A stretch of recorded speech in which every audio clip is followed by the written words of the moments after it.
one of my trackables, one of the things from my family is what I feel like is if I'm home before 6:00 every night, that's going to help me have a better family life.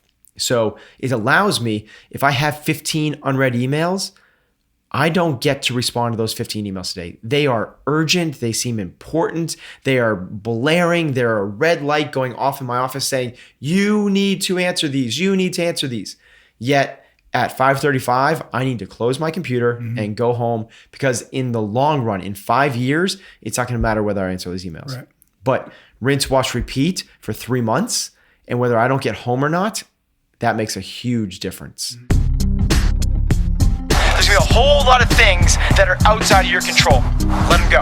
Let them go. Just focus on what is the best thing I can do. The best thing I can do to maximize my potential. My potential. My potential. 5, 4, 3, 2, 1, go. Today I wanted to ask you about something that I know you thought a lot about, at least in 2016, and probably still, since we're just still at the beginning of 2017. And that's something that's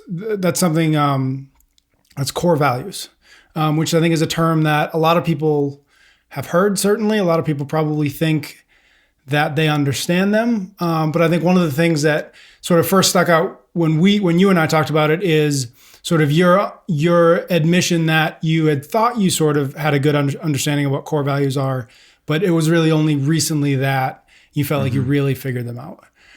So maybe to start, just sort of maybe give us what you've learned about what core values are, and then we can kind of get into why they're important and why you spend so much time thinking about it. Yeah. So core values, I think whether it's your business or your personal life, core values set the direction for who you are and where you want to go.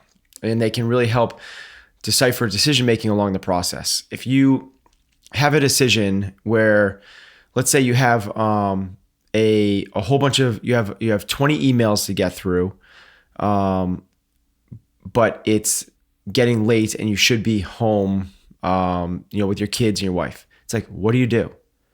And I think on the big picture, broad scope, people are like, core values. Yes, let's like get them. Maybe we'll make a poster, a t-shirt. We'll put them on some coffee mugs, and then we'll be freed up, and that's who we are. We're humble and hungry. We are, positive and caring. We are driven and whatever it is. Unless you this is the revelation I had in 2016. That was where I was. I had read enough to know the power of core values, yet to me it was still the posters. It was still just the motivational thing behind. I had yet to take it in sort of some sort of daily actionable item that truly directed where I was. I read Stephen Covey's First Things First. I read Stephen Covey's 7 Habits of Highly People, and I've read a lot about business management and core values from everybody. You don't get through a business anything without establishing what the core values are of the business. And I had done that. I'd done exactly what they were talking about. And I made lists and I had definitions for each one. And I did that for a while, for 4 or 5 years. And I even had goals for each one of those. I had an actual goal that I wanted for each one of those things. So to me, I was as dialed as you get. I have my core values. I've defined exactly what those are. And I have goals for each one of those to accomplish this year. It doesn't get better than that, right? Except it does, because there was no process behind it. It was what we talk about all the time on the competitive side of things. It was essentially what I said was, I'm a competitor. I compete in the sport of CrossFit. My goal as a competitor in the sport of CrossFit is to win the CrossFit Games. Now, because I've stated that and I've told you about it, it should happen, right? And we know as well as anybody that that's just not the case. If 10 people have done that, it's impossible for all 10 to do it. So the revelation I had was how to turn that into some actionable daily items in this past year. So let's maybe back up a little bit before we get into sort of like what that means. Is when we say core values, or when you say core values, what does that really mean? Are you saying like, what are the most important things to you? Like, how do you start to begin? If like core values is just sort of this nebulous idea, and you want to take sort of an actionable step, like what is the first step in defining your or a person's core values? At your core, who are you and who do you want to be? What is truly important to you? If you are going to do first things first, if you're going to, the main thing is keeping the main thing the main thing. That's the idea, is like, what is the main things in your life? If you're going to construct a house, and I get it, you want the right knobs on every cabinet. You want to have a sub-zero fridge with these many shelves. You want, this sort of border with the pavement around the garden. I get that. That's all the little fringes and the details. What is the framework? What is the blueprint of your life? And for me, it's things like family. Family is my first and number one thing. It's family, it's excellence. There's a leadership component, there's a health and wellness component, and there's a fun and enjoy the ride process. And those are my core values. That's what I look forward to have in my life. And what I'm basically saying is, if those things are in place on a yearly, quarterly, monthly, weekly, daily, actionable standpoint, then I know I'm tracking towards where I want to be. I think we all have this idea of where we want to end up in life, and we kind of put it at this distant horizon, and there's this major gap. There's no roadmap whatsoever between where we are and where we want to get. We have this pie in the sky, like, if my life was exactly the way I envisioned it, it would include these things, this would encompass. But we're no step closer to that today than we were yesterday. And we're going to be no step closer to that tomorrow unless we put some definitions to what those things are and start to define on what the roadmap looks like to get there. So when you establish your core values, are you thinking aspirationally? In other words, are you thinking, like, it's a bad example, but leadership for you? Obviously, that's something that is a big part of your life anyways. But if I'm just at home and I'm sitting there and I'm thinking, I would like leadership to be a part of my life, but it's not now, is that a good core value? Or is there something before that you should focus on before you get, should it be more practical or more sort of aspirational, I guess? It has to be where you are now. This is not aspirational things. This is not like, I want to be a really positive person, but I complain and I swear and I make excuses for everything today. I don't care what you want to be. Their core values. They're things that right now, what are integral to you. If they're integral to you right now, then they're not, because you're not doing it, right? That'd be like saying, like, somebody that's 350 pounds smoking cigarettes and having, a dozen donuts for breakfast, saying health and wellness is a core value for me. Well, even if it might be in some, like, even if it might be, you like, want to be, it's not. It's not a core value. It's not who you are. Because your actions don't track towards that. Absolutely. Yeah. Now, there's obviously some sort of aspirational aspect to this, right? I want to be a better leader. I want to have more fun, enjoyment in my life. But the reason I want those things is because, to me right now, today, they're incredibly important. I'm not saying, like, if you're the 350 pound guy smoking cigarettes and having a dozen donuts for breakfast, I'm not saying that tomorrow that can't be your core values after you kind of, like, really try to, but these are not flimsy things that are shifting in this breeze. And today my core values are this, and tomorrow my core values are this. These are things at your heart and soul and your soul being. Who are you as a person? They're not who I want to be, and they're not that much different than I was yesterday. We might have little shifts and sways a little bit, but directionally, we know where we're going. If where I am today is Boston, and where I want to get to is San Francisco, every day I'm going west on Route 90, right? And that's going to get me there. Now, if I take little detours and little side routes, because I like these kind of, like, I like what I see over there and I want to check that out, and ooh, that's really nice. And, if I don't end up in San Francisco, but I end up in, Sacramento, or I end up in Seattle, that's okay. Things can change along the way, but there's no reason for me to today. I should not be like, hey, I'm going to San Francisco, and today I'm hopping on a plane to France. Like, that's not in line with what we're trying to pursue. So in some ways, finding your core values, finding it isn't the right word. It's more understanding yourself enough to know what are the things that are already existing in your life that even if it's just intellectually saying, these are the most important things to me. Yeah, and it's it's not a hard thing. Yeah. Yeah, it's a hard thing to come up with the right words And there's Google pages people can go onto that give you 500 examples of these things. Yep. Literally, Google examples of core values, and the first one that pops up, because I've done it, the first one that pops up has examples of 500 core values. It's not hard when you have that list in front of you to think like this one, and this one, this one, and this one. The hard part is finding the right words. So if you have those words in front of you, it's a lot easier. They don't have to be perfect. They don't have to be exact.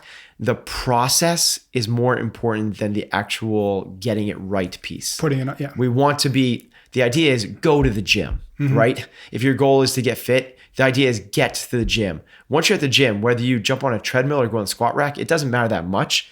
You're doing way more than you were yesterday, which is just sitting at home watching TV. How many core values? I think you have 4 or 5. Is that have you have you found that that's the right number? Should people have less? I have 5 and I wish I had 3. I want less is more. Okay. And like anything, right? Whether it's business, whether it's, you're going to get more out of less. At one point in my life, I had 9 when I first heard about them because and like, let's do everything. And I've whittled down to as low as 3. Again, they're always changing. Yep. But I've settled on 5, and that's hard. I want a 6 right now. But I'm smushing. What you also find is some things live together. Yeah. Right. So if you have integrity and honesty, that could probably be in 1. Yep. If you have empathy and compassion and service, that could probably be 1. So they could be broad, overreaching themes, and it's all in how you define them. Right. So walk me through a little bit the process you went through, maybe just last year coming into this, between sort of where you were in terms of thinking about core values, and then what does it look like now versus what it looked like, say, a year ago? Yeah. So the first big disclaimer is I'm not doing this right? Like this is the way I've done it. And I feel like I'm farther along than I was last year. But if we have this talk again in a year, I hope I look back and laugh at where I am right now. Right. That's the goal. So I'm not trying to be out there and be like, follow me doing this, because I don't know what the hell I'm doing. Having said that, what I'm doing right now, which I hope we look back and laugh at, like I'm going to laugh at what I did a few years ago. A few years ago, I went on Stephen Covey's site.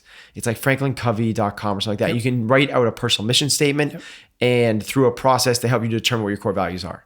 And I did that. And then from there, we define what the core value of each of those are. What does that mean to you? And then from there, I can't remember if he did it or I did it on my own, but I wrote down a goal for each one of those things. So in my mind, I know who I am. I know what's important to me. I've defined that, so I have real strong terms for there. And then I know exactly what I'm reaching for. And I don't want to say it didn't move the needle at all, but it didn't move the needle as much as I would have liked to. What I've started doing this year, which is very different, is I have my core values. I've defined what those are. I have 1-year goals for each of those, but I've taken the next step to make those things happen, which is just like we talked about with our athletes, is I set up quarterly rocks, what's most important to accomplish in the next 90 days. If nothing else happened in the next 90 days, if I got these 2 or 3 things done, I could look back and be like, that was a really productive, awesome 3 months that I got better in my life. And those rocks have something to do with the 1-year goal? Yep. They lead up to the 1-year goal. Okay. So let's say my 1-year goal, let's say family is one of my core values, and it is. And I define that as put first things first. I will protect, lead, support, both emotionally, physically, in every which way possible for my family. That's pretty close to what my definition is for family. Underneath my 1-year goal, it might be something like, you want to be relatively smart, specific, measurable, attainable, relevant, time bound. It might be something like I want to do 26 date nights with my wife.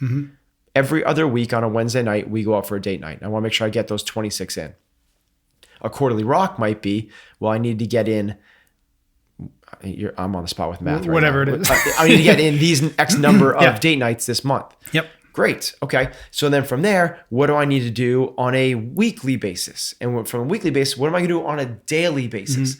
Is it going to be, so do I need to schedule a date night? Do I need to put on the calendar? Do I need to find out where we're going? Do I need to get a babysitter? Do I need to talk to Heather about it? Do I need to make sure there's no conflicts? Maya's got a basketball game that night. Does that work well with us, or does that hurt us? Do we need to reschedule it? Yep. So every single day I can be tracking up towards that 1 year goal. That 1 year goal tracks up towards my core values. And now I'm really moving the needle on making my relationship stronger with my wife. As opposed to my goal is to have a stronger relationship with my wife. Right. Hope it happens. Yeah. And it's not, correct me if I'm wrong, but it's not important that, or it's not always the case that it'll be 26 of X, right? For your 1 year goal. Cause that's not always the case, but you can still probably always back it up into, okay, if I want to accomplish X, then in the next 30 days, 90 days, whatever it is, these are the steps I can take so that I'm closer to absolutely to the 1 year. Yep. So I chose a numerical one. It makes Yeah. it really It makes easy. it It's easier. numerical, Yeah. right? But it might be something like, let's say one of your core values is health and fitness. And one of the things you want to accomplish this year is to get under 12% body fat. Yep. You feel like that, if you're under 12% body fat, you'll see your abs. And if you see your abs, you're fit and you're tracking towards. If that's the case, then we can't say like, okay, if 12% is my goal, then I'll be 5%, I'll lose 2% every month. Right. That doesn't Doesn't happen. work like that. What you do though, is you need to figure out what that process is. Yep. And what can you do on a minimum a weekly basis. Maybe it's just one time a week to make sure you get there. It probably has something to do with along the lines of go do CrossFit 5 days a week. Right? If you do that. Okay. Now, is there anything with nutrition? Can you be tracking your nutrition, whether it's macros or some other thing to make sure that your nutrition is in play on a daily basis? Okay, great. What about sleep? Are you getting 7 hours of sleep every night? And all of a sudden you take this big overarching theme of, I want to be healthy, down to a quantitative, can it be measured? And then from there, are you doing that and tracking it at minimum on a weekly basis? And we track it. Yeah, I track it. Yeah. It's I say we because I do this with a buddy of mine. So it feels very much like the establishing of the core values is sort of big umbrella thing. What it really comes down to is what does that actually look like on a daily basis, right? So it takes it away from the sort of the big like theoretical stuff and say, well, what does that actually mean to have family as a core value? Here would be my example of that. A lot of people create core values because they feel it's the right thing to do and help set up direction for their life or their business. And that's the reason they should. But they never take the next steps. And the example of that is Enron. Enron is probably at fault for the biggest corporate fraud in American history. One of their core values was integrity. Do the right thing, right? Be upstanding and moral and just and have ethics. Well, the company was wrought with fraud. So if that's one of their core values, how come that's not showing up at any level in the organization? It's because what they did was what I used to do. They take this big, broad brushstroke and say, we stand for integrity. Go do it, everybody, instead of having that permeate every day at every single level all the time. So to take this away from a personal standpoint, use a business example. When we create core values for our business, we make sure that they are reinforced, restated, we hire by them, we fire by them, and we reward by them. And that's on an ongoing basis. During the hiring process, one of our core values for our staff is that our staff is hungry. They like to work. And that's not everybody, but we hire people that like to work. And what we'll say in the hiring process is, one of our core values is hunger. We hire people that enjoy work, people that would rather be at work than doing something else. And that's not for everybody. But I want you to realize that if you work here, there's going to be times that on a Friday night at 11:30, you might have to be here doing stuff. And guess what? You're gonna be surrounded with a whole bunch of other people that are doing the same thing, and they're not doing it because they have to. They're doing it because they want to be here. If that doesn't sound like you, no worries, because it's not most people. Right. But what you do is you create this self-fulfilling prophecy that now you're hiring people that are hungry and enjoy work and want to be here. As opposed to, just so you know, if you're going to work here, we think hunger is really important.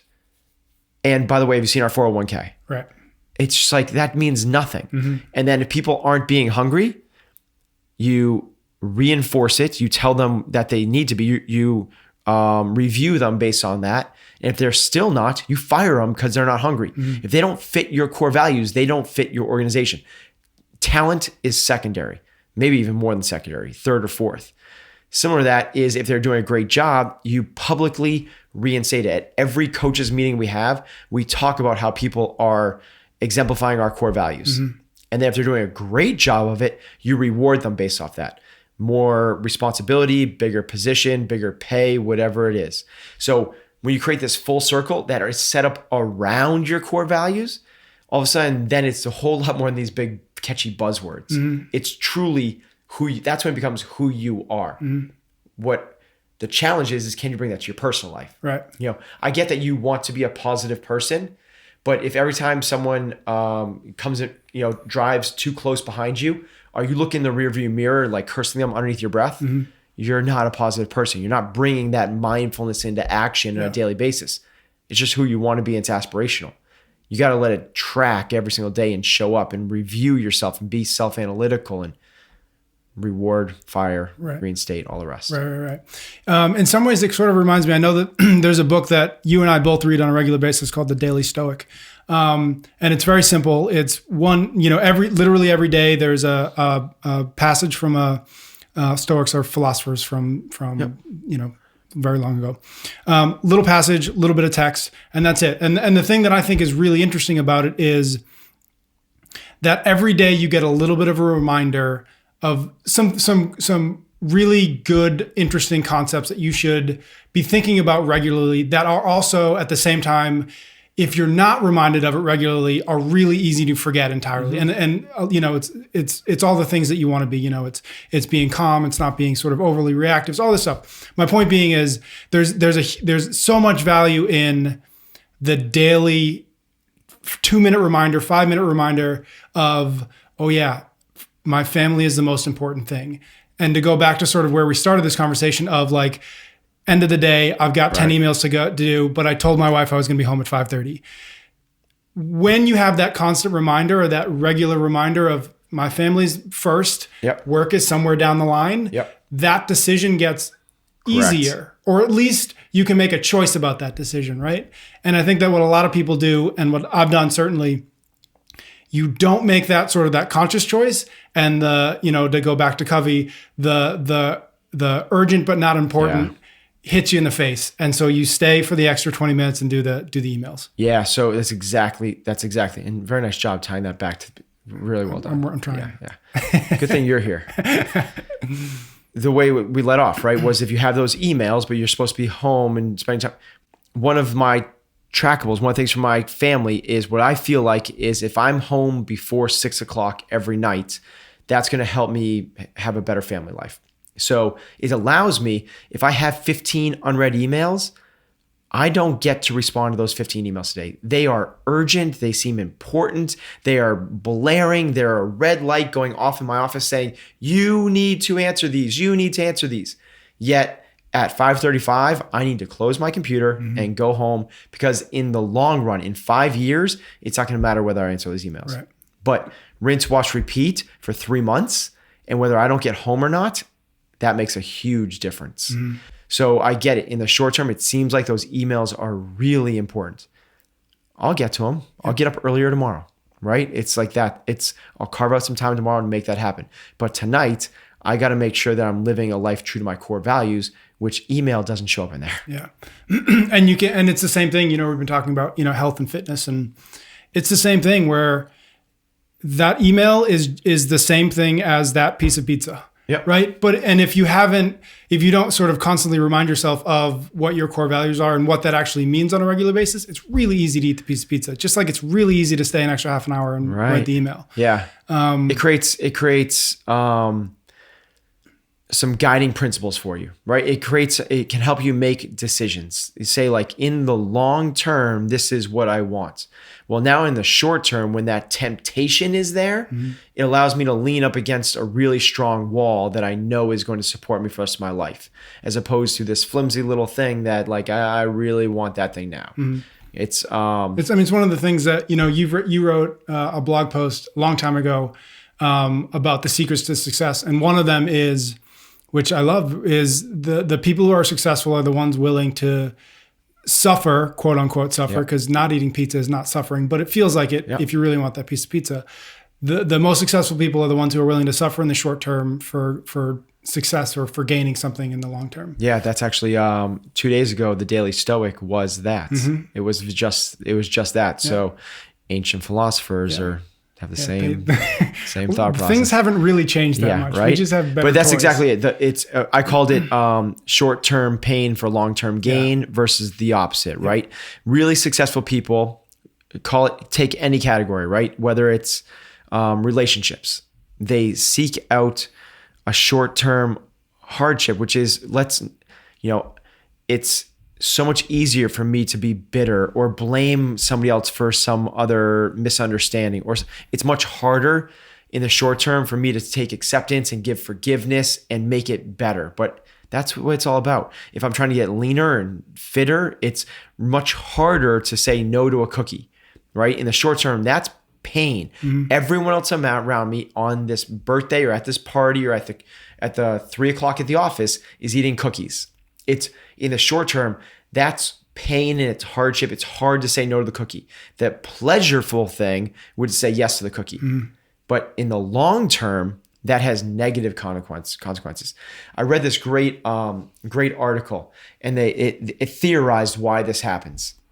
And the thought is, when people look in the long term, they can rationalize and make really good decisions, right? But when it comes right up to us, so if I was to tell you, next week, I'm gonna give you the option of waking up on time or snoozing. Which one are you gonna choose? You're gonna choose waking up on time because you know it's the right thing to do. But all of a sudden, when you're lying in bed and it's a little bit cold out and the alarm's going off at 5:15 in the morning, all of a sudden that comfort of that snooze button is so tempting. Why do people choose to snooze in the short term when they know in the long term it's wrong? And the analogy was, when you are looking out on a horizon and there's a mountain and a tree next to it, the mountain is your long-term goal. It's big, it's huge, it's massive. You know you want to climb that mountain.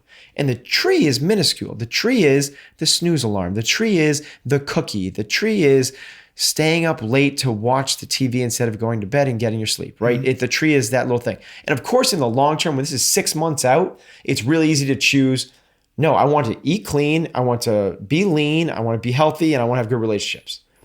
But all of a sudden, what happens is that if that tree is getting closer and closer, as you start to walk towards that tree is actually not next to the mountain, it's actually a mile in front of the mountain. And as you go closer and closer and closer, well, when you're standing right in front of that tree looks way bigger than the mountain that's off in the distance. That tree is huge. It's really hard to avoid in the short term, this big thing staring you right in the face. The mountain now looks really small.